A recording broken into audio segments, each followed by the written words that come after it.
أهلا بكم من جديد في فضاء الفيزياء. ماذا يريد الفيزيائيون؟ وكيف يفكرون؟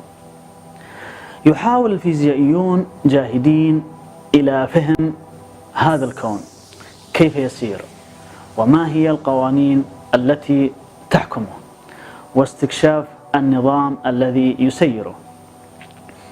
يقوم العلماء أو الفيزيائيون بذلك مستخدمين ما يعرف عندهم بلغة الكون. لغة الكون هي الرياضيات. يستفيد الفيزيائيون من الرياضيات لتحليل الظواهر التي يشاهدونها، ومن ثم تحويلها إلى قوانين يمكن الاستفادة منها والتنبؤ بما يمكن أن يحصل عند توفر شروط معينة. يتألف هذا الكون من مادة وطاقة، ويسعى الفيزيائيون إلى فهم المادة والطاقة والعلاقة بينهما. والفهم ذلك يحتاج الفيزيائيون إلى فهم القوة التي تحرك هذه المادة. إذن دراسة القوة هدف أساسي عند الفيزيائيون لفهم هذا الكون، لفهم كيف تتفاعل الجسيمات والمادة مع بعضها. يصنف الفيزيائيون القوى في الطبيعة إلى 4 أقسام. النوع الأول يسمى قوة الجاذبية، وهي أول قوة مكتشفة اكتشفها أو استطاع أن يصيغ قوانينها إسحاق نيوتن. القوة الثانية في الطبيعة المكتشفة هي ما يعرف بالقوة الكهرومغناطيسية، وهي القوة الناتجة بين الجسيمات المشحونة. النوع الثالث من القوى، وهو أكبر من النوعين الأولين، يعرف بالقوة النووية القوية. وهناك نوع رابع يسمى القوة النووية الضعيفة.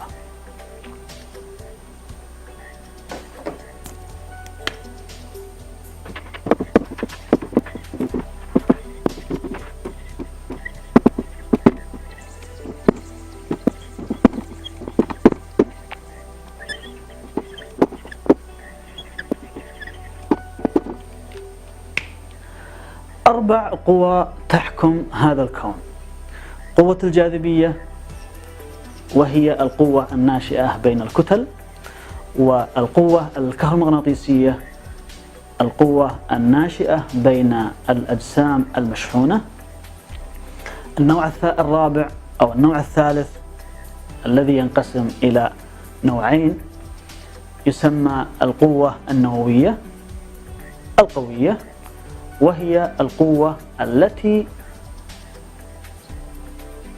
توجد داخل النواة. والنوع الرابع هو القوة النووية الضعيفة، وهي القوة المسؤولة عن ما يعرف بالتحلل أو النشاط الإشعاعي.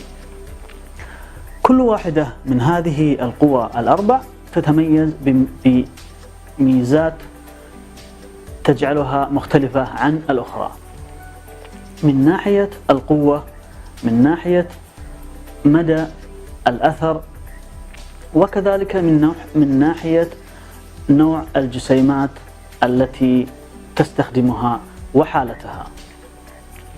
سوف نتحدث في 4 تسجيلات منفصلة عن كل نوع من هذه القوى.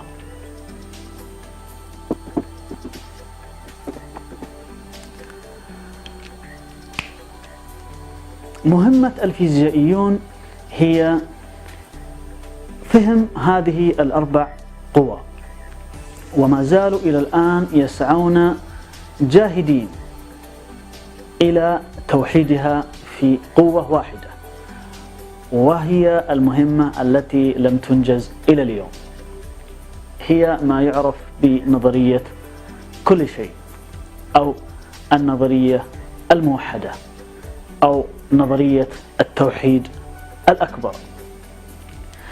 إذن هذا الكون مليء بالمادة والطاقة ويحركه قوة. ومهمة الفيزيائيون ببساطة هي فهم هذه القوة التي تحرك هذا الكون. شكرا جزيلا.